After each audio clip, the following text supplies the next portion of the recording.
હસીતભાઈનો કોઈ પરિચય વિશેષ આપવાને બદલે હું એમને વિનંતી કરું કે એ રવિન્દ્ર પત્રમધુ વિશે અને જયંતભાઈ વિશે એમના મનમાં જે વાતો છે એ આજે આપણી સાથે કરે. પ્રિય મિત્ર હસીત. નમસ્તે મિત્રો. જયંત મેઘાણી એટલે ગુજરાતના એક સજ્જ ગ્રંથકીટ, ઉત્તમ પુસ્તકોના પ્રકાશક, પ્રસારક અને વિક્રેતા. જયંત મેઘાણી એટલે હર હંમેશ પ્રશંસા અને પ્રચારમાં અણદીઠ રહેનાર સજ્જન. જયંતભાઈ એટલે અનેક સૂર્યોદયોના જીવનમાં પ્રેમાળ સંસ્કાર શિલ્પી તરીકેનું સ્થાન પામનાર કુટુંબી વડીલ લાગે તેવા. જયંતભાઈ એટલે નિર્મળતા અને નમ્રતા, સંસ્કારિતા અને સંકોચનશીલતાને રોમે રોમમાં પોતાની જાતે જ પરવનાર, અને તે એટલે સુધી કે પોતે સ્વતંત્રપણે કરેલા અતિ મૂલ્યવાન કામ વિશે પણ અભિમાન નહીં બલકે અલ્પતાનો અહેસાસ કરતા રહેતા. પ્રશંસા કે પ્રસિદ્ધિની વાત તો દૂર, પણ આ ગ્રંથ નિષ્ણાતને સન્માન સ્વીકારતા કે મંચ પરથી ભાષણ કરતા ખોળવા લગભગ અઘરું. એથી જ મને સતત એમ લાગ્યું છે કે જયંતભાઈની મહત્તા એમની આ પ્રકૃતિને કારણે, તેમની નમ્રતા અને શાલીનતા હેઠળ હંમેશા ઢંકાતી રહી છે. વર્ષોનો પુસ્તક સંગાત અને અભ્યાસ જયંતભાઈને આપણી ભાષાના બુકમેન બનાવે છે. પુસ્તકમાં જેનો જીવ હોય અને પુસ્તક જેની જિંદગી હોય એવા પુસ્તકોના માણસનું બુકમેનનું કુળ આપણે ત્યાં બહુ દોહેલું છે. એમાં જયંતભાઈ એક સુખદ અપવાદ હતા, બલકે છે. એથી જ આપણી ભાષાના તેઓ એક ઉત્તમ અનુવાદક, એક ઉત્તમ સંપાદક અને એક ઉત્તમ ભાવક તરીકે સર્વ સ્વીકૃત બન્યા છે. આજે આમ તો આપણે જયંતભાઈને સંપાદિત અનુવાદિત કરેલ રવિન્દ્રનાથના પત્રોનો સંચય રવિન્દ્ર પત્રમધુ વિશે વાત કરવાની છે દોસ્તો. પણ એની શાસ્ત્રીય વાતો કરતા એની રસકીય વાતોમાંથી આપણને જયંતભાઈનું એક અનુવાદક તરીકેનું નહીં, પણ જાણે એક સર્જક હોય, એક અનુસર્જક હોય, એક સર્જકના જોડિયા ભાઈ જેવું વ્યક્તિત્વ વધારે મળશે એમ મને લાગે છે. હમણાં 2 દિવસ પહેલા જ રમણ સોનીએ જે વાત કરેલ એ વાત દોહરાવતા કહેવાનું કે જયંતભાઈના અનુવાદ વિશે એમના સંપાદનને નજરઅંદાજ કરીને વાત થઈ જ ન શકે. તેઓ જેટલા સૂર્યોદય અનુવાદક છે એટલા જ સજ્જ સંપાદક પણ છે. સામાન્ય રીતે જયંતભાઈ અનુવાદ અને સંપાદનમાં જીવન પર્યંત મેઘાણી અને રવિન્દ્ર કેન્દ્રી રહ્યા છે. એમની સંપાદન કળાનું ફોકસ મેઘાણી ઉપર, તો અનુવાદ કળાનું ફોકસ રવિન્દ્રનાથ ઉપરથી કદી હટ્યું નથી. એક અનુવાદક તરીકે તેમણે રવિન્દ્રનાથ ટાગોરની સાહિત્ય સૃષ્ટિને ગુજરાતી ભાષામાં વાયા અંગ્રેજી ભાષા થઈને અધિકૃત રીતે અવતારવાનું કાર્ય કર્યું છે. અલબત્ત જીવનના પાછલા વર્ષોમાં તેઓ રવિન્દ્રનાથના અનુવાદથી તરબોળ રહ્યા અને એના પરિણામ રૂપ આપણને ગુરુદેવના મૌક્તિકોનો અત્યંત રળિયામણો નાનકડો સંચય તણખલા મળ્યો. કવિવરના 53 કાવ્યોનો અનુવાદ, કવિવરના 53 કાવ્યોનો અનુવાદ મનોયત્ન એમના અનુકૃતિ સંગ્રહ રૂપે મળ્યો. રવિન્દ્ર સાનિધ્યે ગદ્ય સંચયમાં કવિવર વિશેના મહત્વના સંસ્મરણાત્મક લખાણો અને કવિવરના 4 આત્મકથનો આપણને વાંચવા મળ્યા. અને એમના સપ્તપર્ણીમાં રવિન્દ્રનાથની કબિતિકાઓનો પદ્યરંગી અનુવાદ મળ્યો. રવિન્દ્ર સાહિત્યના તેમણે આપેલા 4 પુસ્તકો ગુજરાતી ભાષાને તેમનું યાદગાર પ્રદાન છે. જયંતભાઈનું આ રવિન્દ્ર પત્રમધુ સંપાદન અને અનુવાદ એમના કવિવર ટાગોરના અહોભાવથી આગળ વધીને વિશ્વ સાહિત્ય માટેનો ઊંડો લગાવ, સંપાદન કળાની જાતે કેળવેલી સમજ અને કર્તવ્ય નિષ્ઠાના શિરમોર સાક્ષી રૂપે છે. કારણ કે આ સંપાદનમાં તેમની વૈજ્ઞાનિકતા, વ્યાપ અને વ્યાસંગ કોઈ પણ ઔપચારિક અભ્યાસો કરતા વિરલ છે. અને તેનું કારણ તેમણે પોતે જ આ કાર્યમાં જીવનના ઉત્તરકાળે મળેલી સંતૃપ્તિને પોતાનું અહોભાગ્ય ગણાવ્યું છે. સાંભળો તેઓ શું કહે છે પોતાના આ પ્રકારના નિવેદનમાં. ભાષા જ્ઞાન બંગાળી મૂળાક્ષરોની ઓળખથી ખાસ આગળ નથી વધી શક્યું. તેથી મારું વાંચન અંગ્રેજીમાં સુલભ સંકલનો પૂરતું જ મર્યાદિત રહ્યું છે. આમ છતાં એવા જે કેટલાક માતબર સંપાદનોના સંપર્કમાં આવવાનો મને લાભ મળ્યો એ અત્યંત તૃપ્તિ કરશે. એ વાંચને એક મહાન સાહિત્યકારના જ નહીં, એક વિરલ માનવીના અંતરંગના દ્વાર ખોલી આપ્યા છે. જીવનના ઉત્તરકાળે આવી સંતૃપ્તિ મળવી એને હું મારું અહોભાગ્ય ગણું છું. સાહિત્ય જગત હોય, સમાજકારણ હોય, રાજકાજ હોય, ધર્મક્ષેત્ર હોય, કોઈ પણ નામવંત વ્યક્તિનું જીવન સામાન્ય માણસ માટે અહોભાવ ભરી જિજ્ઞાસાનો વિષય હંમેશા રહ્યું છે, કુતૂહલનો વિષય રહ્યું છે. એવા મહામાનવોનું સાચું અંતર એમની જીવન કથાઓ કે આત્મકથાઓ કરતા પણ પત્ર સાહિત્યમાં વધારે ઉતરતું હોય છે. એનો અનુભવ આપણને ગાંધીજીથી માંડીને કલાપીથી માંડીને અનેકોના પત્ર સંચયોમાં થયો છે. આવા પત્ર સંચયો મહામાનવોના ચરિત્ર કથાની કાચી છતાં સાચી સામગ્રી બની રહે છે. જયંતભાઈને રવિન્દ્ર સાહિત્યમાં પ્રવેશ કરાવનાર તેમનું પત્ર સાહિત્ય કેવું અને કયું હતું તેનું નિખાલસ નિવેદન તેમણે પોતે જે રીતે કર્યું છે એ વાંચીએ. રવિન્દ્રનાથના પત્ર વૈપુલ્યનો જોતો કદાચ ગાંધીજીમાં જ મળી શકે. જીવનભર એમણે ગણાય નહીં એટલા પત્રો લખ્યા હશે. પત્રો વસ્તુ જ એવી છે કે એકવાર લખનારના હાથમાંથી જાય પછી તેનું અસ્તિત્વ અનિશ્ચિત બની જાય છે. અને મહાન લેખકોના પત્રોનું શું થયું હશે તેમ રવિન્દ્રનાથના પત્રો પણ પછીથી એકઠા થઈ શક્યા એ લખાયેલા પત્રોની સંખ્યાનો નાનો ભાગ જ હશે. છતાં એમના એકત્રિત અને પ્રગટ તથા સુલભ પણ અપ્રગટ કાગળોની સંખ્યા અઢળક છે. બંગાળીમાં સંકલિત પત્ર સંગ્રહ ચિઠ્ઠી પત્રના જ 19 ખંડ છે. ઉપરાંત અંગ્રેજીમાં લખાયેલા પત્રોની સંખ્યા પણ મોટી છે અને તેના પણ થોડા સંગ્રહો બહાર પડ્યા છે, જેમાં બંગાળીમાંથી અનુવાદિત પત્રો પણ ઘણા છે. હસ્તપ્રતોનો પણ બહુ મોટો સંગ્રહ શાંતિ નિકેતનમાં હશે.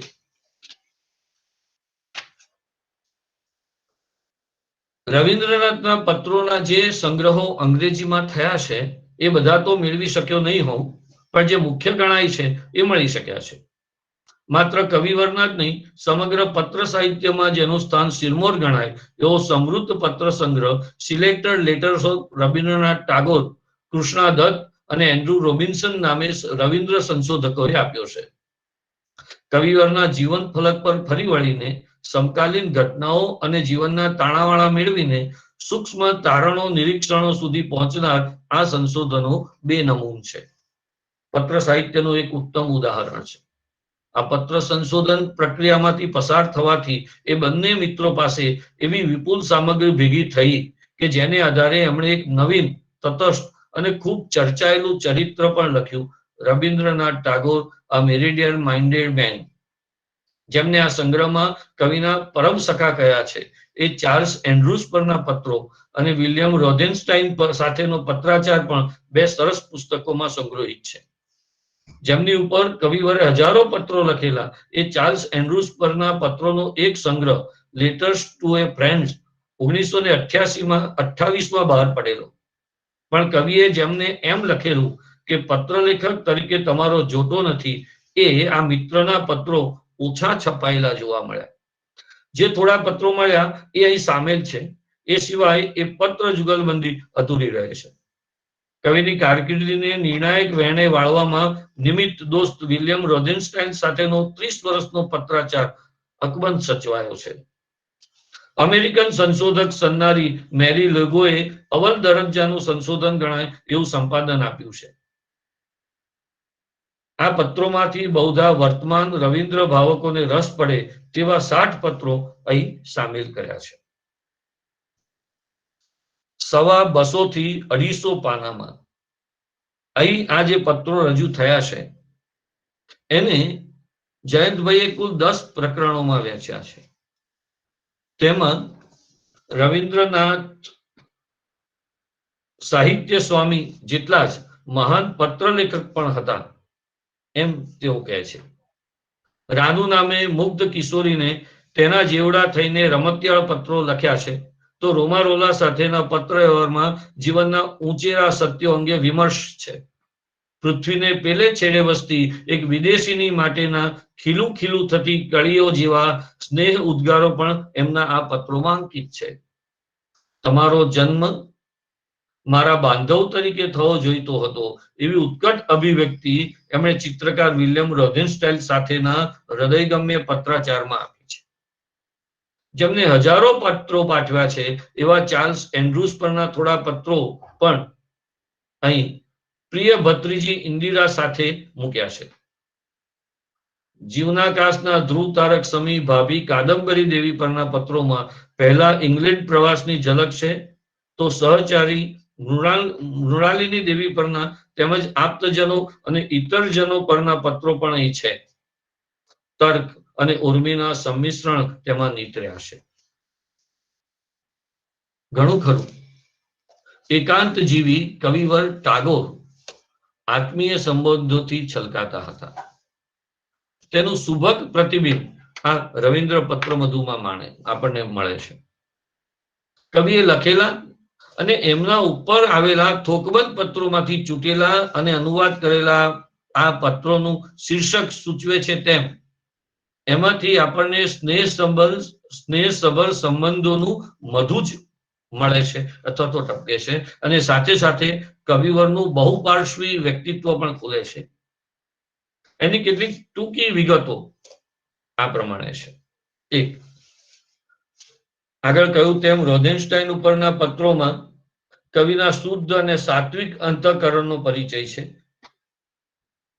બીજું પણ આગળ કહ્યું એમ ચાર્લ્સ એન્ડ્રુસ એનું અતિ ઉદાત્ત, વિનમ્ર અને શુદ્ધ સાત્વિક પ્રકૃતિથી ભર્યું એક સમર્પિત ટાગોર ભક્ત તરીકેનું વ્યક્તિત્વ. એ આ ગુરુદેવને પોતાની એમની તમામ જવાબદારીઓ ઉઠાઈ લઈને એમને સર્જન માટે મુક્ત રાખવાની ખેવના રાખે છે. તેમના પોતાને માટે તો કવિ મુક્તિદાતા છે જ. એમણે લખ્યું છે, ગુરુદેવ તમારા વિના હું શું હોત? વિચારો, હું સંકીર્ણ વિચારોની જંજીરોમાં જકડાઈ ગયો હોત. પણ આજે હું સ્વાધીન છું, એક અદ્ભુત મુક્તિનો બંદો છું, અને મને એ મુક્તિ અપાવનાર ગુરુદેવ તમે જ છો. સાથ અને સંગનો તરસ્યો હું એકલ જીવનના વિરાનમાં રઝળતો હતો, ત્યારે સ્નેહનો પ્યાલો તમે લઈને આવ્યા, અને એ જ મારું જીવનદાયક પેય હતું ગુરુદેવ. ત્રીજી વાત, એમણે પ્રાણ થકી પણ પ્યારી એવી ભત્રીજી ઇન્દિરા ઉપરના પત્રોમાં જે લખ્યું એ એકદમ કાવ્યમય ગદ્ય છે, અને કુદરતના અપૂર્વ સૌંદર્યનો અનુભવ આ એમના ઇન્દિરા પરના પત્રોમાં જાણે આપણે કોઈ લલિત નિબંધ વાંચતા હોઈએ એ રીતે છલકાય છે. એકવાર કવિને જોગાનું જોગ પોતાની ચાહક વિક્ટોરિયા ઓકામ્પોના નિવાસમાં રોકાવાનું થયું, અને એ વેળા બંને વચ્ચે જે મધુર સખ્ય પાંગર્યું એનો પણ એક ટૂંકો પત્ર વ્યવહાર અહીં આગળ સંપાદિત અનુવાદિત થયો છે. કાદંબરી દેવી પરના પત્રોમાં 17 વર્ષના યુવા કવિની વિદ્વત્તા, બહુશ્રુતતા અને હળવાશ આપણને કવિવર માટે પ્રભાવિત કરી મૂકે એવી છે. કવિએ પ્રાણેશ્વરી સહચારીને લખેલા પત્રોમાં અનુનય છે, વિનય અને સ્નેહ સંબંધની નાજુક માવજત સાથેનો અનુનય છે. નારી હૃદયને એ જે નદ્યાકતતાથી સ્પર્શે છે ને, એ આ પત્રોને પત્રની પણ કવિતા બનાવી દે છે. પછી રાની મહાલનબી સાથેનો પત્ર વ્યવહાર પણ અનેક વિષય વૈવિધ્ય વાળો છે. પૃથ્વી પર ભાગ્યે જ અવતરે એવું રૂપ લઈને જન્મેલી બેલાના અવસાને કવિ હૃદય ભાંગી નાખેલું, અને ત્યારે કિશોરી રાનુમાં એમણે આશ્વાસન શોધ્યું. હમણાં મહેન્દ્રભાઈએ વાંચ્યું ને એમ, રાનુને લાડ કરતા પત્રોનું કવિ સતત ખેંચાણ અનુભવે છે અને રાનુ પણ કવિની ઉપસ્થિતિ સતત ઝંખે છે અને એક પોતે વડીલ હોય કવિની એમ એ કવિને પણ બરાબર સૂચનાઓ આપે છે. દૂધ પીવાનું ભૂલતા નહીં, ડાયા ડમરા થઈને રહેજો. કવિએ લખ્યું છે કે મને લાગ્યું છે કે મારો આત્મા આ શરીર છોડીને તને મળવા આવ્યો, પછી તને જરાય વહાલ કરી અને બેવ બાળકોને ચૂમીને હું નીકળી ગયો. રથીન પરના પત્રમાં પણ સાદગી, સંયમ અને સંતોષને જીવનમાં ઉતારવાની શીખ આપતા ઉમદા પિતાના દર્શન થાય છે. ફેડરિક વાન પરના પત્રમાં નોબેલ પારિતોષિકની ઘટનાને કવિએ પૂર્વ અને પશ્ચિમના હસ્તમેળા અને માનવજાતના ઐક્યની ઘોષણા તરીકે ઓળખાવી છે. રોમા રોલા સાથેના પત્ર વ્યવહારમાં ઉભયના વ્યક્તિત્વની અદ્ભુત ગરિમા આપણને મળે છે. અતિ માન સન્માન ને ભાષણબાજીથી કવિ એકદમ અકળાઈ ગયા છે અને લખે છે અને લખ્યું છે કે આવા પ્રસંગે હું ગુંગળાઈ જાઉં છું. દુર્ભાગ્યે હું મોટી ખ્યાતિ ઉચકીને ફરતો હોઉં એવું મને લાગે છે. ત્યારે રોમા રોલાએ પણ એમને લખ્યું છે કે સમગ્ર વિશ્વ સાથે સંવાદ સાધવા માંગતા હોય અને કોઈ દેશના સીમાડાઓમાં સમાયા ન હોય એવા સૌ કોઈની આવી જ નિયતિ હોય છે કવિ. આ પત્ર સંચયમાં રવિન્દ્રનાથની પ્રકૃતિના પ્રત્યેક રૂપને આપણે આ જુદા જુદા પત્રોમાં જોઈ અનુભવી શકીએ.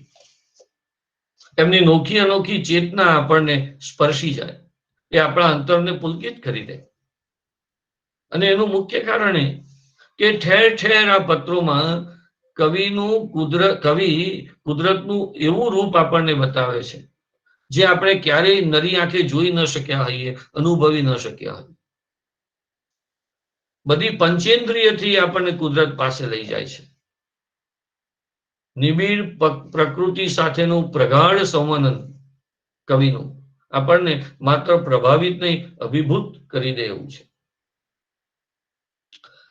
પ્રકૃતિ ઉપરાંત આ પત્રોમાંથી પસાર થતા કવિવરના વિશાળ સંબંધોનું વિશ્વ પણ અહીંયા ખુલ્યું છે.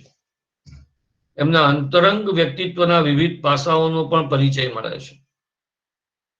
આવા પત્રોના જયંતભાઈએ કરેલા સહજ અનુવાદો વાચકને કવિના અંતરંગ સાથે એવા તો ઓતપ્રોત કરે છે કે જાણે કવિવર આપણી સાથે જાણે વાતે ન ચડ્યા હોય એવું જ લાગે. એવા અનેક વિસ્મય સ્થાનો અહીં આવતા રહે છે જ્યાં વાચકને પણ આમ અટકીને પૂરા વિશ્રંભથી અંકિત સંવેદનને ઘૂંટવાનું અનિવાર્ય બની જાય. વારે વારે આપણે આમ પાછોતરા જઈ અને ફરીથી વાંચવું પડે કે આ કેવી ગોઠડી કવિએ માંડી છે. હું માનું છું કે કવિવર અને સાથોસાથ અનુવાદકની પણ વિશેષતા આ જ છે કે એ આપણને આ પત્રમાં જેને આપણા કોઈ વડીલે, આપણા કોઈ જાણકારે આપણી સાથે કોઈ વિશ્રંભ કથા માંડી હોય એવી રીતે આ પત્રોનું સંપાદન અને અનુવાદ કર્યો છે. જયંતભાઈએ પોતે પણ અનુવાદ વિશેની કેફિયતમાં કહ્યું છે કે અનુવાદક શબ્દોના ચોસલાની હેરફેર કરનારો દુભાષીઓ માત્ર નથી, પણ એ તો મૂળ કૃતિને પોતાના આત્મમાં ઓગાળે છે. એટલે કે એ પરકૃતિ પ્રવેશ કરે છે અને એ રીતે થયેલા અનુવાદ માત્ર ભાષાંતર નથી રહેતા, પરંતુ સર્જનશીલ નવ સંસ્કરણ પામે છે. હું કહીશ કે જયંતભાઈનું આ રવિન્દ્ર પત્ર મધુ માટે પણ આમ જ કહેવું જોઈએ કે આ એક સર્જનશીલ નવ સંસ્કરણ છે. આપણે આ અનુવાદો કેવા સર્જનશીલ છે, અથવા તો આ માત્ર અનુવાદ નથી, પણ એમાં જયંતભાઈ પોતે એક લલિત ગદ્યકાર તરીકે કેવા કેવા શબ્દોની પસંદગી કરી શકે છે એવો એક નાનકડો જયંતભાઈએ અનુવાદિત કરેલો એવો એક ફકરો એન્ડ્રુઝના પત્રમાંથી વાંચીએ. હું જ્યારે આ દુનિયામાં આવ્યો ત્યારે મને વાંસનો એક ટુકડો આપવામાં આવેલો, જેનું એકમાત્ર કામ સંગીતના સૂર બજાવવાનું હતું. મેં નિશાળ છોડી કામકાજને કોરાણે મૂક્યા અને માત્ર વાંસના ટુકડા સાથે અમસ્તી રમત માંડી. પણ આ દરમિયાન એક ભેરું મને ભેટ્યો. તેણે વહેતા પાણીમાંથી, તારક લોકની નીરવતામાંથી જીવન જળમાં અશ્રુઓ અને હાસ્યના છાયા પ્રકાશ સર્જ્યા. મારો ભેરુ પરમ વેણુવાદક હતો. આ રમતનો આત્મો હતો. તમે જુઓ કે અહીંયા એ પરમ વેણુવાદક હતો, આ ભેરુ આ રમતનો આત્મો હતો. આવા શબ્દો આપણને રવિન્દ્રનાથ ઉપરાંત જયંતભાઈનો પણ સતત, જયંતભાઈની સર્જનશીલતાનો સતત અનુભવ કરાવે. મારો ભેરુ પરમ વેણુવાદક હતો, આ રમતનો આત્મો હતો. તો હું જગતના હૃદયની સમીપે હતો. હું તેની માતૃભાષા સમજતો હતો અને હું જે ગીતો ગાતો એ વાયુ અને વારીના યુગલ ગાનમાં ને જીવનના નાટ્યારંભમાં ઝીલાતા. વાયુ અને વારીના યુગલ ગામમાં અને જીવનના નાટ્યારંભમાં ઝીલાતા. પણ એવું તે શું બન્યું કે નિશાળનો માસ્તર મારા સ્વપ્ન જગતમાં આવ્યો અને હું કેવો નાદાન કે તેની આંગળી મેં ઝાલી. મેં મારી વાંસળી એક કોર મૂકી, જેમાં શાશ્વત શિશુ સાવ સહજ રમત અનંતકાળ સુધી ખેલા કરે છે, એ ક્રીડાંગણ છાંડ્યું. ક્ષણભરમાં મને ઘડપણ વળગ્યું ને શાણપણની ગાંસડી મારી પીઠે લાદી. મેં ઘેર ઘેર ફરીને સત્યની ફેરી આદરી. પણ મારે આ બોજ ઉપાડવાનો કેમ આવ્યો? અરે, એક કવિના જીવનનો આ અંજામ હશે? ક્યાં ગઈ મારી એ બંસી? એ તો ખોવાઈ ગઈ. તો હું માનું છું કે જયંતભાઈ જે કક્ષાએ રવિન્દ્રનાથ ગોઠડી કરી શકે છે પોતાના જે પત્ર છે એમાં, એટલી જ કક્ષાએથી અનુવાદક પણ સતત એક તરફ ટાગોર સાથે અને બીજી તરફ ભાવક સાથે ગોઠડી કરતો હોય છે. હમણાં મહેન્દ્રભાઈ સાથે વાત થઈ, એ મુદ્દો પણ ખૂબ અગત્યનો છે. સામાન્ય અનુવાદક અને પત્ર લેખકના અનુવાદક વચ્ચે એ તફાવત છે કે પત્રોનો અનુવાદક જે છે એને દ્વિપરકાયા પ્રવેશ કરવાનો છે. પત્ર લખનાર જે છે એને તો સમજવાનો છે અને એને જેને પત્ર લખ્યો છે તેને, અથવા તો જેણે જવાબ આપ્યો છે તેને પણ સમજવાનો છે. તો આ ત્રણેય પ્રકારના કમ્યુનિકેશન, આ ત્રણેય પ્રકારના સંક્રમણ અથવા તો પ્રત્યાયન જયંતભાઈ બહુ સરસ રીતે કરી શક્યા છે. સૌથી અગત્યની વાત તો એ છે કે એમની જે પ્રકૃતિ છે જયંતભાઈ, સામાન્ય રીતે, હમણાં મિત્ર ઉર્વિશ સાથે વાત થતી હતી કે સામાન્ય રીતે આપણે એવું જોઈએ છીએ કે કોઈ માણસ જેવું બોલે તેવું લખે તો આપણને ગમે. શીલ તેવી શૈલી ને એવી બધી શાસ્ત્રીય વાતો પણ છે. વિચાર તેના લખાણમાં આવે, સર્જનમાં આવે. મને જે મહત્વનું લાગ્યું છે એ છે જયંતભાઈને એક અનુવાદક તરીકે જોતા કે જયંતભાઈ જેવું લખે છે ને તેવું જ બોલે છે. એટલે બોલવામાં પણ એટલા જ સરસ, જેવું લખતા હોય એવું આમ ફૂલદાનીમાં એક કેવી રીતે સરસ રીતે ગુચ્છો ગોઠવ્યો હોય, એટલા સરસ વાક્યો ગોઠવીને એ બોલતા હોય અને પછી એવું જ એ લખે અને ત્યારે એમ થાય કે આ તો જયંતભાઈ બોલે છે તેવું જ આપણે અત્યારે પણ અનુભવી રહ્યા છે. વાંચતી વખતે પણ હું ઊંધું વિચારું છું કે એ જેવું લખી શકે છે તેવું બોલી પણ શકે છે. એ જ એમના વિચારોનું ઐક્ય છે. અને છેલ્લે આ રવિન્દ્ર પત્ર મધુની વિશેષ વાત એ પણ કરવી કે અહીં તેઓ એક અનુવાદક અને સંપાદક તરીકે સૌથી વધુ સફળ તો થયા જ છે, સાથોસાથે પુસ્તક નિર્માણની સૌંદર્ય દ્રષ્ટિ બતાવવામાં પણ થયા છે. ગ્રંથ સૌંદર્ય માટેની એમની જે સૂઝ છે એ અદ્ભુત છે. આ પુસ્તકમાં પણ આવતા જૂના ફોટોગ્રાફ્સ, રેખાંકનો, વિવિધ ડિઝાઇન્સ માટેની એમની સૂઝ આમે ખૂબ જાણીતી છે. અને પૂરક સામગ્રી તરીકે એમણે સર્જકના હસ્તાક્ષરોનો ઉપયોગ પણ આમ વાચકને રોમાંચિત કરી મૂકે ને એ રીતે કર્યો છે. એમણે પુસ્તકને શક્ય એટલું યુઝર ફ્રેન્ડલી બનાવવા માટે અંતે આધાર સામગ્રી અને પત્ર વ્યવહારની જે સૂચિઓ આપી છે ને એ પણ એમની એક અનોખી સિદ્ધિ છે. પ્રકૃતિએ સાવ ગંભીર લાગતા અને ગોષ્ઠીમાં મિતભાષી ભાસતા જયંતભાઈ પોતાના લખાણોમાં કેટલા રસિક પ્રાસાદિક અને નિસ્બતી છે એનો જો કોઈ ઉત્તમ અનુભવ કરવો હોય તો આપણે રવિન્દ્ર પત્ર મધુમાંથી પસાર થવું પડે. મેં કહ્યું એમ કે પ્રકૃતિ એ સામાના એટલા બધા સામી વ્યક્તિના વિચારોમાં એટલા બધા મગ્ન હોય. મારે એ અનુભવ પણ સહેજ કરવો છે કે 2019ની 2 ઓક્ટોબરે જ્યારે ગાંધી 150ની જન્મ જયંતિ ઉજવવાનું ચારે તરફ આખા દેશમાં એક આખી ચળવળ ચાલી હતી, ત્યારે અમારી અહીં નડિયાદની કોલેજમાં મહેન્દ્રભાઈ આવવાના હતા. મેં એ વાત શેર કરી જયંતભાઈને ફોનથી કે 2 ઓક્ટોબરે તો મહેન્દ્રભાઈ આવવાના છે. એટલે એમણે તરત મને ફોન પર કહ્યું કે અરે હું 1 અઠવાડિયા માટે ચૂકી જઈશ, હું તો 7મી 8મી ઓક્ટોબરે આવવાનો છું. એટલે મેં કહ્યું કે તો પછી તમે 2 ઓક્ટોબરે આવવાનો પ્રયત્ન કરો. એમને કહું કે હું 5 મિનિટમાં કહું. એમનો પાછો ફોન આવ્યો. એ આવ્યા, એ નવજીવન હતા, મારી ગાડી એમને મહેન્દ્રભાઈને લેવા ગઈ. એ રિક્ષામાં મહેન્દ્રભાઈના ઘરે પહોંચી ગયા કે નહીં તમારું વાહન જ્યાં આવવાનું હોય ત્યાં હું પહોંચી જઈશ. પછી ઘરે સાંજે મહેન્દ્રભાઈ જમતા હતા ત્યારે મેં જોયું કે પોતાનો કોળિયો, ખીચડીનો કોળિયો મોઢામાં મૂકવાને બદલે એ પાણીના ગ્લાસ તરફ બોળવા જતા હતા, કારણ કે એમનું ધ્યાન હતું કે મહેન્દ્રભાઈને રોટલો તોડતા ફાવતું નથી. એટલે પોતાના ભોજન વખતે પણ એ સામાન્ય વિચાર એટલા બધા કરતા. આવું જ એમના સર્જનમાં પણ, આવું જ એમના અનુવાદમાં પણ, આવું જ એમના સંચયમાં પણ રવિન્દ્ર પત્ર મધુ ખરા અર્થમાં એક મધુર અનુભવ કરાવે આપણને. અનુવાદક જયંતભાઈનો, કવિવર ટાગોરનો તો ખરો જ, પણ અનુવાદક જયંતભાઈનો, સંપાદક જયંતભાઈનો, એનું એ ઉત્તમ ઉદાહરણ છે એમ મને લાગે છે દોસ્ત. Thank you. ધન્યવાદ હસીત. તમે નડિયાદના જે પ્રસંગની વાત કરતા હતા એ પ્રસંગની થોડી તસવીરો તમારી પાસેથી મને મળી છે, અને મારી ઈચ્છા છે કે આજે હું ફરી એક વખત કોશિશ કરું કે તમને તસવીરો બતાડી શકું. આમ તો આપણી વાતોમાંથી તસવીર બનતી આવી છે, પણ છતાં આ તસવીરો જોવાનો અત્યારે એક સમય છે એવું મને લાગે છે. તો તમે મને ફીડબેક આપજો તસવીરો આવે એટલે.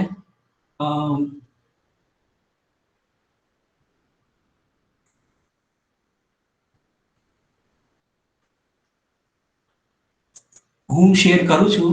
મને ખાસ જે સૌથી વધારે ગમી એ તસવીરો છે અહીંયા સ્ક્રીન ઉપર. મને અવાજથી તમે ફીડબેક આપજો ને તો મને ખ્યાલ આવશે. તરત કહીશ. હા, સ્ક્રીન પર હા દેખાય. અરે વાહ, આ બહુ જ રમણીય તસવીર છે મારી દ્રષ્ટિએ. અને કોલેજની લોબીમાં ઉર્વિશે પાડેલી છે. હા, સંસ્કાર નગરીના 2 સપૂતો સાક્ષર નગરીમાં છે. બિલકુલ.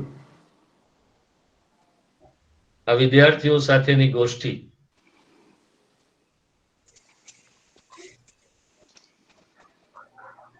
આમાં હું જે 2 જણાને ઓળખું છું, તો આમ તો હસીતભાઈને પણ ઓળખું જ છું, પણ એક લીલા શર્ટ વાળા ભાઈ અને બીજા એક આછા ગ્રીન શર્ટ વાળા આપણા પ્રિય મિત્ર, એ બંને જણા સ્વાદ કળાના જે વાર્તાલાપો કરતા હોય છે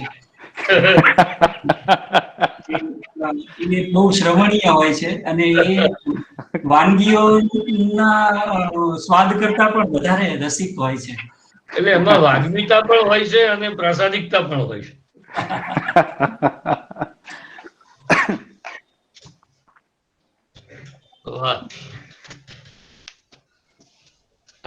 અવિસ્મરણીય છે હા ઘટના અને આ તસવીરો.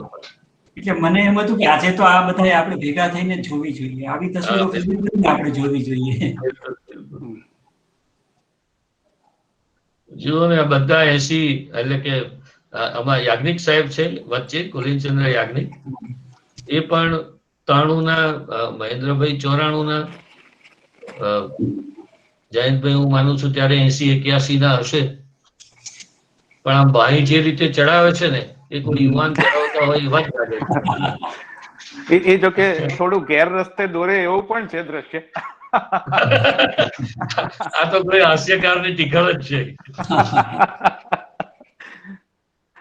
એટલે મેં એમ કહ્યું હતું કે આ તસવીરમાં સૌથી જુવાન પાછા જાવ તો મહેન્દ્રભાઈ, હા મેં આ એમ કહ્યું તસવીર હતું કે છે ને હા સોરી હા ના એટલે મેં એમ કહ્યું હતું કે આ તસવીરમાં સૌથી જુવાન જયંતભાઈ છે. હા બિલકુલ, એ તો એમના જેસ્ટિયસ પરથી પણ લાગે. આ તસવીર જોઈને મેં મારી વહુને કહ્યું હતું કે સામાન્ય રીતે મેળાવડાઓમાં ભેગા થઈ 3 જણ બેસીને આમ સેલ્ફી અને ફોટા પડાવો એવું માત્ર યુવાનો જ ન કરે.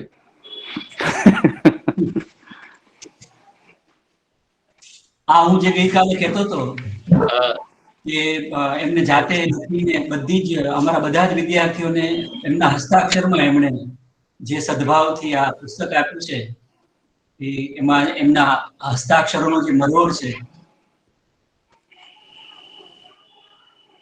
અને પ્રકૃતિ પણ બેન નેન્સીને, બેન માધવીને, ચિરંજીવ નહીં, સ્ટુડન્ટ નહીં, વિદ્યાર્થીની નહીં.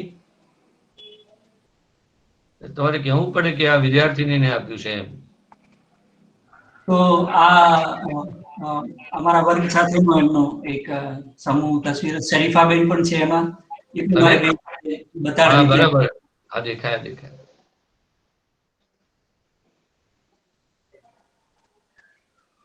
તમે જુઓ ને સાહેબ, અહીંયા પણ હાસ્યકાર જોઈ શકે. હા, યુવાન ઉભા છે અને ઓઢારાઈ રહી છે.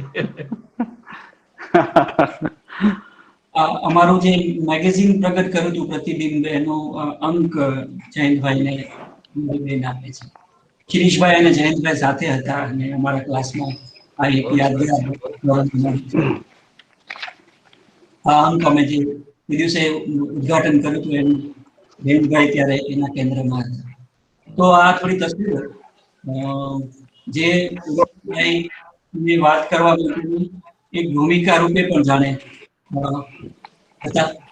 અને ઉમેશભાઈને હું વિનંતી કરું કે જયંતભાઈ સાથેના એમના સ્મરણો એ કરે.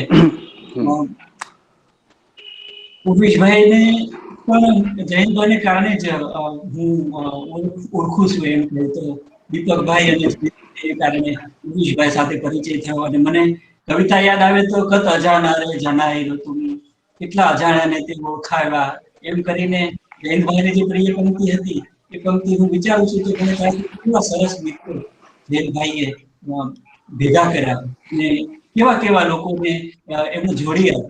તો એ મૈત્રીનો દાવો છે કે હું અધિકાર કહી શકું આજે, એનું કારણ જયંતભાઈ છે. અને એ દાવે આજે પ્રિય ઉર્વેશભાઈ આપણી સાથે વાત કરી રહ્યા છે. અને પર્સપેક્ટિવ જે હોય વ્યક્તિઓના દરેકના, એ જે રીતે ઉઘડતા હોય વાતોમાંથી, એ મેં એ લોકોની વાતોમાંથી ખૂબ ઉઘડતા જોયું છે. એટલે હું એ લોકો જયારે વાતો કરતા હોય ત્યારે વિદ્યાર્થી થઈ જાઉં અને એ લોકોને સાંભળ્યા કરું અને એ લોકોની વાતોમાંથી જે જગતભરની બધી ડાપણની પણ અને ઠઠ્ઠા મશ્કરીની પણ અને નવીન વાતો નીકળે એ વાતો મને એમ છે કે એ જ આપણને કદાચ આજે પણ ઉર્વેશભાઈ પાસે ફરીથી જવા માટે પ્રેરે છે અને આપણે આમંત્રણ આપીએ છીએ.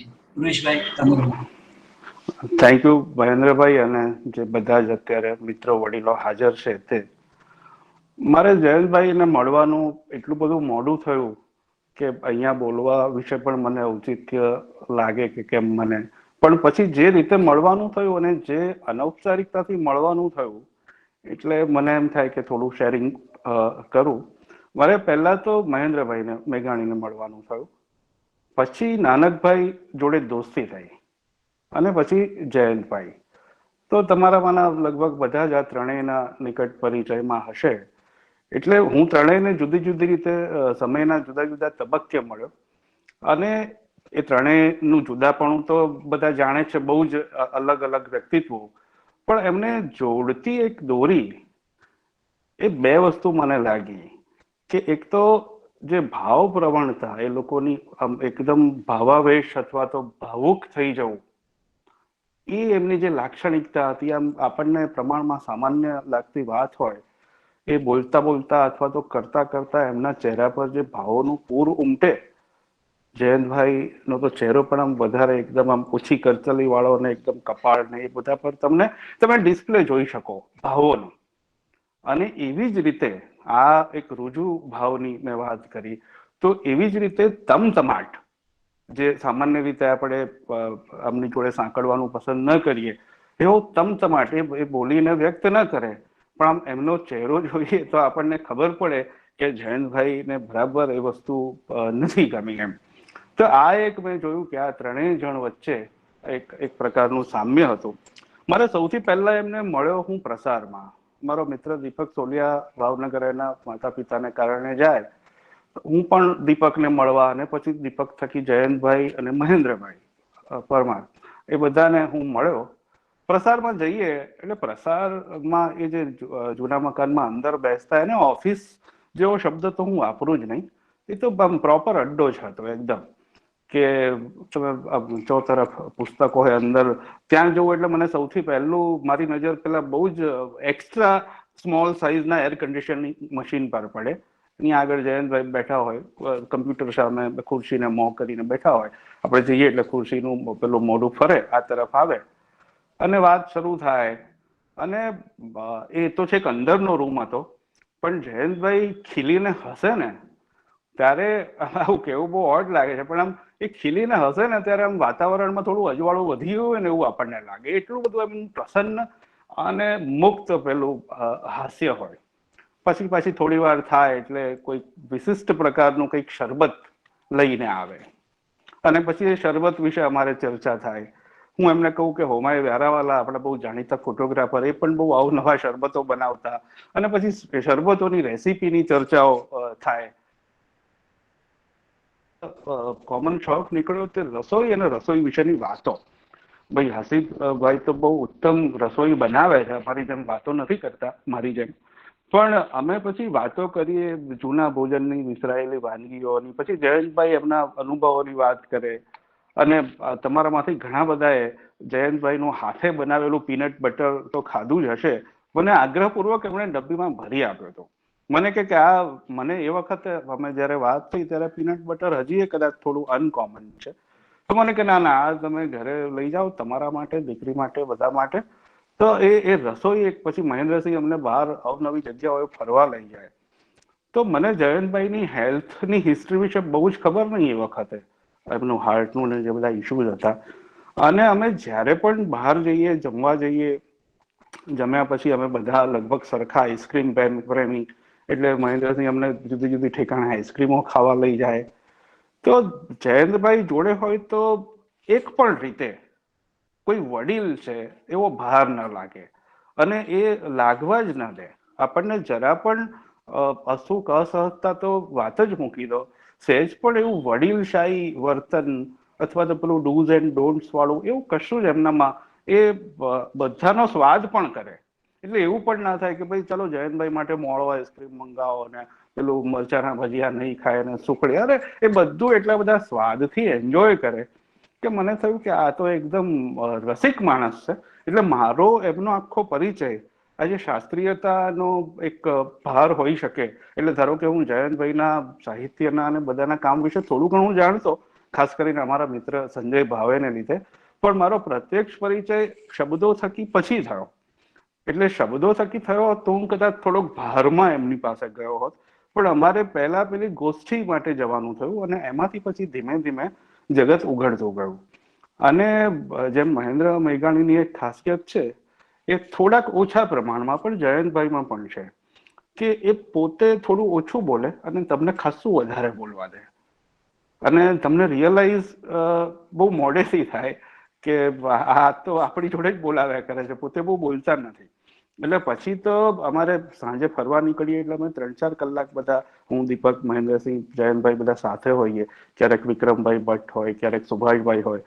તો પછી જયંતભાઈ ખીલીને ખુલીને વાત કરે, અભિપ્રાયો પણ મને એમાં હંમેશા બહુ રસ પડે. મને એવું હોય કે બધા જે એકદમ પોલિટિકલી કરેક્ટ પ્રકારની વાત કરે છે, તો એ વાત તો બરાબર એ જાહેરમાં કરવા માટે હોય છે, પણ અમુક કારણ કે મારા પોતાના પણ અમુક બાબતોમાં અણીદાર અભિપ્રાયો હોય, તો મને એવો રસ પડે કે આપણે જેને બધાને એકદમ આમ ઠાવકા ઠરેલ માનીએ છીએ એ બધા લોકોના આવા અભિપ્રાય હોય કે નહીં ને હોય તો કેવા હોય. તો જયંતભાઈ જોડે એ પ્રકારની પણ વાતો થાય અને એ બહુ ખીલીને ખુલીને વાત કરે. મને બહુ ફેસિનેટિંગ એ લાગે કે આમ આવા બધા જ સ્વાદ રસિક અને એકદમ ઇન્વર્ટેડ કોમામાં કહું તો આપણા જેવા લાગે એવા માણસ પણ એ જ્યારે બોલે અને જ્યારે લખે, હર્ષિતભાઈએ કહ્યું કે એમના શબ્દો એકદમ આમ કોઈ જૂના જમાનાના શાસ્ત્રીય માણસ અને એ જે પ્રકારનું એ વખતે લખાતું ગદ્ય અને એકદમ પ્રાસાદિક પ્રકારનું એવું લખાય સમજાય, પણ કોઈ માણસ બોલે એવું મેં જયંતભાઈમાં સાંભળ્યું. અને એ બોલતી વખતે જરા પણ આયાસ નહીં, મનમાં શબ્દો ગોઠવીને શબ્દો પસંદ કરીને એક સહેલો શબ્દ સૂચે છે એને બદલે અઘરો શબ્દ વાપરીને સામેવાળાને ઇમ્પ્રેસ કરો એવા કોઈ આયાસ વગર. એટલે એમના હસ્તાક્ષર જોઈને પણ મને એ જ થયું કે એમના હસ્તાક્ષર, એમની થોટ પ્રોસેસ, એમની વિચાર પ્રક્રિયા, એમનું આખું જે વિચાર પ્રક્રિયા કરતા બી હું કહું કે એમનો જે વ્યક્તિત્વ અને વિચારનો જે વણાટ હતો ને એના તાણાવાણા બરાબર એક સરખા હતા. એટલે એમનું બોલવાનું, લખવાનું અને લખવાનામાં એવું છે કે હું જાહેર એટલે કોઈ લેખોમાં ભાષા હોય છે તે માણસની એક ભાષા હોઈ શકે કે ધારો કે સ્વામી આનંદ છે તો સ્વામી આનંદની લેખોની ભાષા એક હોય અને પત્રની ભાષા એક્ઝેક્ટલી એક હોય એવું જરૂરી નથી, કારણ કે પત્ર તમે એક અંગત કમ્યુનિકેશન તરીકે લખો છો. પણ જયંતભાઈની કમાલ એ હતી કે એમની જે લેખોની ભાષા હોય એ જે બોલે એવું જ લેખોમાં લખે અને એવું જ પત્રમાં પણ લખે અને આપણને આમ બહુ જ અંદર સુધી એ શબ્દો એક જૂના જમાનાની સંસ્કારિતા, સંસ્કારશીલતાના અર્ક તરીકે આપણી અંદર એ શબ્દ ઉતરે. એક નાનકડો એક બે ફકરાનું એમનું એક મારે વાંચવું છે કે અમારો પરમ મિત્ર આશીષ કક્કડ બહુ યુવાન વયે ગુજરી ગયો અને મેં બ્લોગ લખ્યો એમને વિશે. તો એકવાર અમે જયંતભાઈને અમારી મંડળી આશીષ કક્કડને ત્યાં મળતી ત્યારે એકવાર જયંતભાઈને અમે લઈ ગયા હતા. તો મેં બ્લોગ લખ્યો એ વાંચીને જયંતભાઈએ જે પત્ર લખ્યો એ એટલો બધો આમ જુદી રીતે મને એક કેથાર્સિસ કરનારો હતો એ ચોક્કસ મારી માનસિક અવસ્થામાં. અને એમાં જયંતભાઈ બરાબર જયંતભાઈ સ્વરૂપે જ આબાદ, મેં કહ્યું ને કે જેમ બોલતા જેવી રીતે લેખ લખતા એવા જ સ્વરૂપે પ્રગટ થયા. લખે છે પત્રમાં, 10 વાગે તો સામાન્ય રીતે ઢાળિયો થઈ જાય મારો, રાત્રે 10 વાગે તો સામાન્ય રીતે ઢાળિયો થઈ જાય મારો, પણ કોણ જાણે અધરાતે આશીષ કક્કડ સાથે તમે મુલાકાત કરાવવા રોક્યો અને અત્યારે 1:30 થયો છે ને તમારા અને આરતી નાયર મારી મિત્ર છે, તમારા અને આરતીના લખાણ વાંચ્યા પછી અજંપ મન તમારી પાસે ઠાલવું એવી ઈચ્છાથી પથારી છોડીને કમ્પ્યુટર પાસે આવ્યો છું. આમ હું અત્યારે આ બોલતી વખતે પણ આ શબ્દો જયંતભાઈના મોઢામાંથી બોલાતા સાંભળી શકું છું. આ વાક્ય રચના વાંચવામાં તમને અટપટી લાગી શકે, પણ જયંતભાઈ આમ જ બોલે અને એ બોલે ત્યારે જરાય અટપટું નહોતું લાગતું. 12 પછી પ્રદીપ્ત થતી ક્ષુધાનો અનુભવ કરું તો શું? હવે સામાન્ય રીતે કોઈ માણસ છે તો એ ભૂખ લાગીને બદલે પ્રદીપ્ત ક્ષુધા જેવા શબ્દો વાપરે તો આપણે ભાઈ શાંતિ રાખીને જરા આવું ના હોય.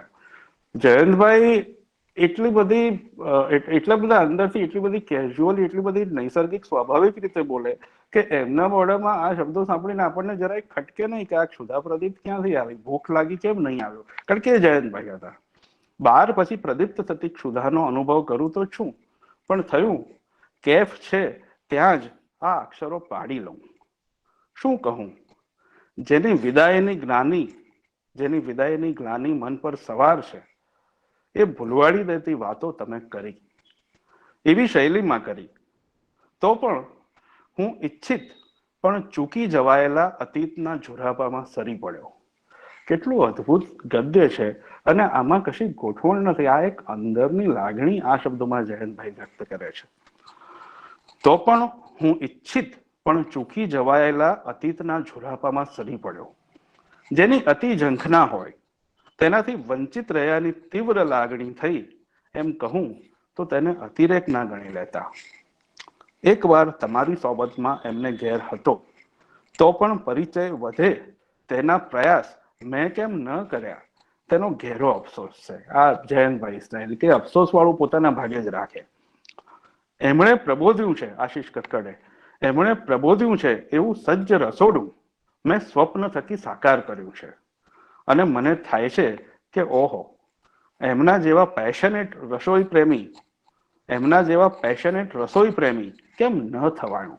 હવે એ એટલા બધા પેશનેટ રસોઈ પ્રેમી હતા કે એ ન થવાયું એવું એ કહે તો આપણે માનીએ જ નહીં, પણ આ એક એમની રીત હતી કહેવાની.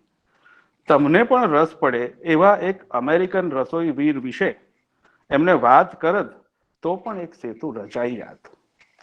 આ પત્ર અને આ ભાષા એકદમ ક્વિટેસેન્શિયલ જયંત મેઘાણી છે, જે બોલવા લખવામાં. અને જયંતભાઈ બોલે તો 3 શ ના ઉચ્ચારો જુદા પડે અને તોય પેલું આકાશવાણી જેટલું વાહિયાત ન લાગે. એમ તમને લાગે કે ના ના, આ તો આમ બહુ જ દિલથી આ ઉચ્ચારો, પેલા તાલીમના ભાગરૂપે નહીં પણ સંસ્કારિતાના અને ભાષા પ્રેમ, ભાષા જોડેના અનુબંધને કારણે આ 3 શ છૂટા પડે છે જયંતભાઈમાં, એવું આપણને લાગે.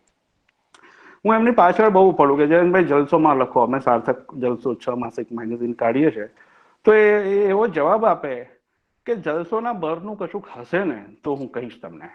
એટલે હું કહું કે જુઓ ભાઈ, છે ને આ તમે બર વાળું મારી જોડે ના ચલાવો છો. તમે એમ કહો કે લખવું નથી તો કે ના ના એમ નહીં, પછી હસી પડે. એક એમણે લેખ લખ્યો લા મિઝરેબલની સર્જન પ્રક્રિયા વિશે એમણે લેખ લખ્યો, બહુ જ મજાનો. અને મેં કહ્યું એમ આ જ પ્રકારની ભાષામાં એમણે લખ્યું. પછી 1-2 વાર મેં ઉઘરાણી કરી, 1-2 વાર એ ન લખી શક્યા, પછી 1-2 વાર મેં વળી એમને ન કહ્યું. તો અમે મળ્યા પછી તો એમણે બહુ આમ આપણને મજા પડે એવી ફરિયાદ કરી. મને કે તમે આ વખતે જલસોના લેખ માટે ઉઘરાણી ના કરી. મેં કીધું કે 2 વખતથી કરું છું, તમે લખ્યું નહીં. તો મને એમ કે તમને અનુકૂળ નહીં હોય તો કે ના, હું ના લખું તો તમારે ઉઘરાણી તો કરવાની.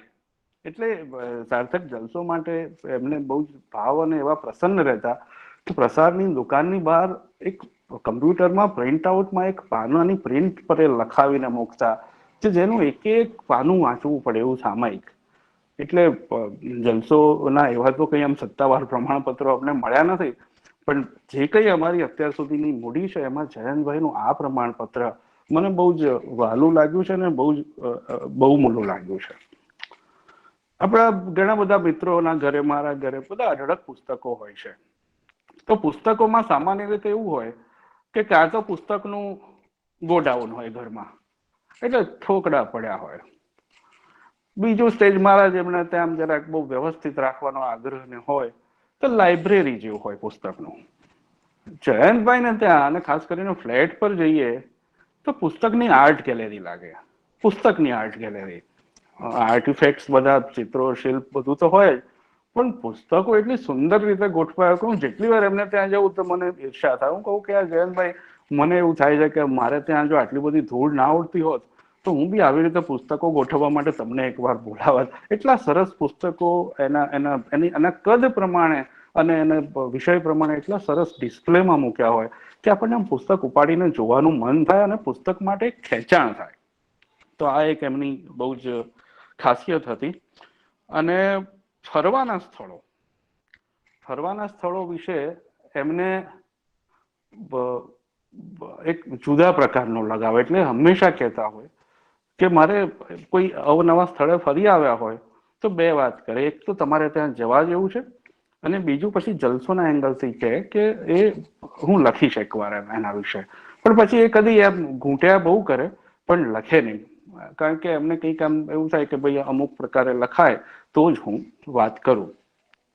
તો આવી એક અનેક પ્રકારની, ખાસ કરીને મહિને 2 મહિને કલાક, 2 કલાક, 3 કલાક અમારી મુલાકાતો થાય, ખાણીપીણી ચાલે, હસી મજાક ચાલે, અને એમાં પાછી આવી અનેક પ્રકારની વાતો ચાલે, વિષયોની વાત થાય. એકવાર જલસોના જ એક લેખ નિમિત્તે કશીક મને અપૂર્વ આશર પાસેથી ખબર પડી ને મેં એમને લખ્યું. તો એમનો જે પત્ર આવ્યો એ વિષય અને એ પુસ્તક વિશેનો, એ એટલો બધો સરસ. અને મને એમાં જયંતભાઈની જે મેં આગળ વાત કરી એ શૈલી એટલા બધા એ ખીલેલી છે કે મને થયું કે એ પત્ર અને વિષયની વાત સાથે હું મારી વાત પૂરી કરું તો એ પત્ર છે નાનકડો, એ ઈમેલ એમણે કરેલો, એ હું વાંચી સંભળાવું છું. પ્રિય ઉર્વિશભાઈ, આપણને રોમાંચ થાય એવી ઘટનામાળા હમણાં ચાલી રહી છે. રૂબરૂ કહેવા રાખી હતી. મેં પહેલા લખી દીધું એટલે એમણે આવું લખ્યું છે. દ્રેગોમિર દિમિત્રોવ, કૌંસમાં લખ્યું છે સ્લોવાક નામ. દ્રેગોમિર દિમિત્રોવ નામે જર્મન અભ્યાસી 1888 આસપાસ મુંબઈથી પ્રકાશિત ડોન ક્વિઝોટ નામે ગુજરાતી અનુવાદની શોધમાં છે. તેની જાણ સાવ અકસ્માત થઈ. જહાંગીર કરાણી નામના મુદ્રક વિક્રેતા પ્રકાશકે બહાર પાડેલું 753 પાનાનું થોથું એમના પરમ રસનો વિષય બની ગયું હતું. એમને આ ગ્રંથ ક્યાંયથી મળતો નહોતો. તમે જુઓ કે આગળ થોથું આવે છે, કારણ કે પેલા પાનાના કદનો રેફરન્સ છે, અને પછી ગ્રંથ આવે છે. પ્રકાશકે બહાર પાડેલું 753 પાનાનું થોથું એમના પરમ રસનો વિષય બની ગયું હતું. એમને આ ગ્રંથ ક્યાંયથી નહોતો મળતો. પશ્ચિમની લાઇબ્રેરીઓના કેટેલોગ ફેંદી વળ્યા. મુંબઈમાં જ્યાં હોવાની સંભાવના હોય એ બધી જગ્યાઓ તપાસી વળેલા, અને બન્યું એવું કે મારે એમને લખવાનું આવ્યું. હવે આ જયંતભાઈ, મારે એમને લખવાનું આવ્યું કે આ પુસ્તક તો મારી પાસે છે, અને એ ભાઈના રોમાંચનો પાર નહીં. કહે, કદાચ દુનિયામાં જળવાયેલી એક નકલ તમારી પાસે છે. મેં થોડા જૂના પુસ્તકો સસ્તામાં મળેલા ત્યારે વસાવેલા, એમાં આ હતું. અનુવાદકનું નામ નહીં, પ્રકાશન સાલ નહીં, પણ સુંદર છાપકામ. 128 તો રેખાંકનો. જર્મનીની માર્બુર્ગ યુનિવર્સિટીમાં ઇન્ડોલોજી અને તિબેટોલોજીના પ્રોફેસર આ મિત્ર ગુજરાતી શુદ્ધ ભારતીય ભાષાઓ જાણે છે. નેપાળના પણ નિષ્ણાત નેપાળી એ જાણે. જુઓ તો ખરા, મારા વાલીડાને આ ગુજરાતી થોથું યથાવત પણ નવેસર કમ્પોઝ કરાવીને બહાર પાડવું છે. કહે, પણ આબેહૂબ એવું જ કમ્પોઝ કોણ કરી આપે? મેં કહ્યું, કેમ ન કરી આપે? જાણણહાર, આપણને ઝવેરચંદ મેઘાણી યાદ આવે, કેમ ન કરી આપે? જાણણહાર અહીં જ બેઠો છે, ને અમારા પત્ર વ્યવહારમાં અપૂર્વભાઈ પણ જોડાયા. અપૂર્વ આશર એ એના જોડીદાર હોય અપૂર્વ, તેમ એમણે તો રાતોરાત એક પાનું આબેહૂબ એવું જ તૈયાર કરીને મોકલ્યું. પેલો ભાઈ તો રાજીનો રેડ. ન માની શકાય એવા ચમત્કાર થવા લાગેલા જાણે. આ પુસ્તક વિશે દીપક મહેતાએ લખેલા 2 લેખ મેં એને મોકલ્યા, એમ કહીને કે કોઈ ગુજરાતી જાણનાર હોય તો તમને તરજુમો કરી દેશે, નહીં તો મને કહેજો, સાર લખી મોકલીશ. અરે હોય ગુજરાતી એવું જાણે કે લેખના સૂક્ષ્મ મુદ્દાઓ પકડીને ચર્ચા કરે, પ્રતિવાદ પણ કરે, અને અમારી વિમર્શ મંડળીમાં દીપકભાઈ પણ જોડાયા. ટાંકણે ભારત આવ્યા છે. આ 2 દિવસ મુંબઈ છે. મિત્ર ભાવે ભીનો યુવાન લાગે છે.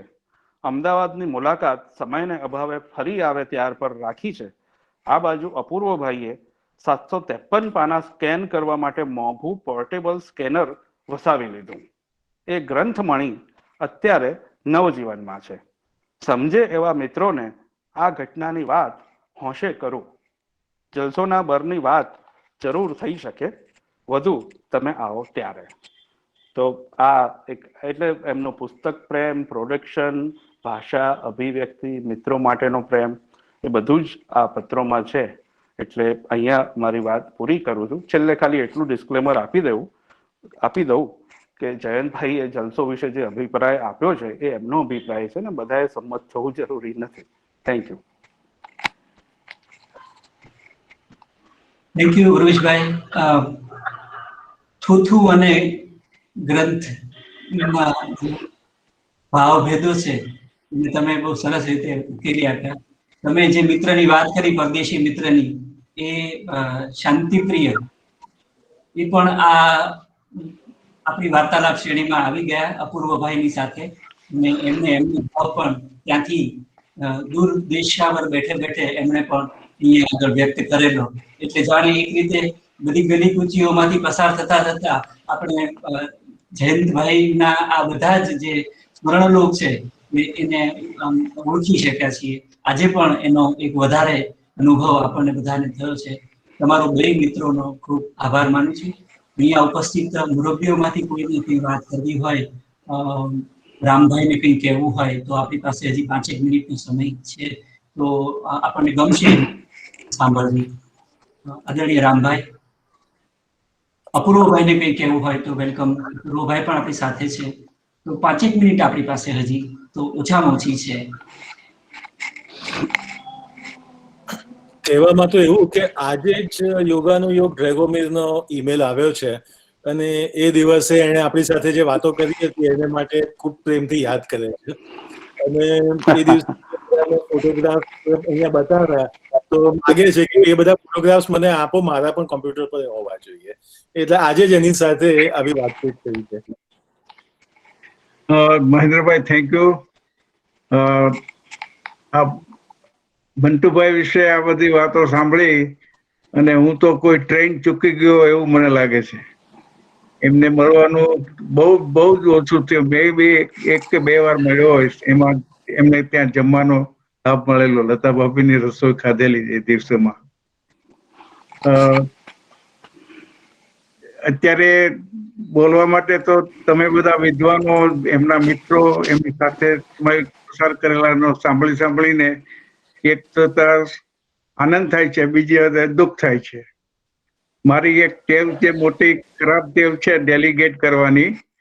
એ મેં અશોકભાઈને, બંટુભાઈ સાથે અમારા એક લિટરરી અકાદમી માટે જે કંઈ કરવું પડે એ અશોકભાઈને હું કહું કે બંટુભાઈને તું આ પૂછી જોજે.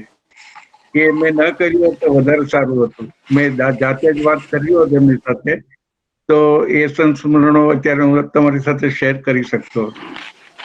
મને કવિ કાગના ગીત શેરના એક બે શેર યાદ આવે છે જે એમના જીવનને લાગુ થઈ શકે. સહે તડકા પ્રથમ પોતે અવરને છાંયડી દેવા, ન કરતા વૃક્ષ બકવા દો, જીવન ઉપદેશ છે જેનો. પ્રથમ નિજ અંગ ખોદાવે, બગીચા રાખવા લીલા, ન કરતા પુષ્પની આશા, કુવાઓ ના જીવન સેવા. આ બંને મને લાગે છે કે હું બંટુભાઈને અર્પણ કરી શકું એવું મને લાગે છે.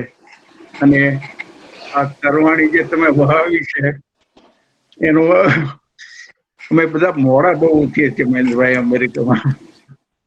એટલે 9:30 વાગે જરા જલ્દી લાગે, પણ આ ચુકાય નહીં એટલે અમે બરાબર તૈયાર થઈને 9:30. તમે ખરાબ ટેવ એ છે કે તમે 9:30 શરૂ કરી દો છો. અમારે 9:30 નો ટાઈમ હોય તો ઘણી વાર 10 થઈ જાય. પછી હું કહું કે 9:30 નો પ્રોગ્રામ હોય, 10 વાગે શરૂ કરીએ છીએ. પણ thank you so much. Continue one more day there I guess. જી, ખૂબ યાદ કરીએ. અને એક કોના પ્રવચનમાં સાંભળ્યું ખબર નહીં, પણ ઘરમાં એક સ્લોગન રાખીએ, ભલે પધાર્યાનું. તો બંટુભાઈને એ રીતે અંજલિ આપી ગયા છે. ગુરુભાઈ કેમ છો?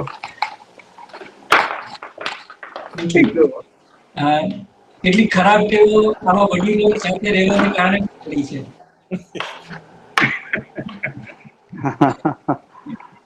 એટલે એ સમયની પાબંદી વિશે જયંતભાઈનો અને તખ્તસિંહ પરમારનો પણ આગ્રહ. તો આજે વળી એક સરસ આપણો આ વાર્તાલાપ પત્રો વિશેની વાત જે ઉર્વિશભાઈ કરે છે એમાં આવતીકાલે દક્ષાબેન વ્યાસ આપણી સાથે પત્રો વિશે વાત કરવાના છે. આજે આ જગ્યાએથી એમ કહેવાનું મન થાય કે આપણામાંથી જે મિત્રો પાસે એમના પત્રો છે અને બધાને વેચવા જેવા લાગે તો ઝેરોક્સ કરીને જો આપણે અહીંયા પહોંચાડીએ તો ભવિષ્યમાં એનો કોઈ સંચય વિચારી શકાય અને એનું કોઈ એક એવું પ્રકાશન મૂલ્ય પણ આપણે રચી શકીએ. તો એ એક વાત અહીંથી ધરતી કરવાનું મને ગમશે કે તમે તમારી પાસે એવો સંચય હોય તો એને શેર કરજો. આજે ફરીથી સૌનો આભાર માનું છું અને આવતીકાલે જુવાન દોસ્તારો આપણા જે નવી પેઢીના છે જેમની સાથે જયંતભાઈની દોસ્તી હતી એ બધા થોડી વાતો કરવાના છે અને દક્ષાબેન એમના પત્રો વિશે વાત કરવાના છે.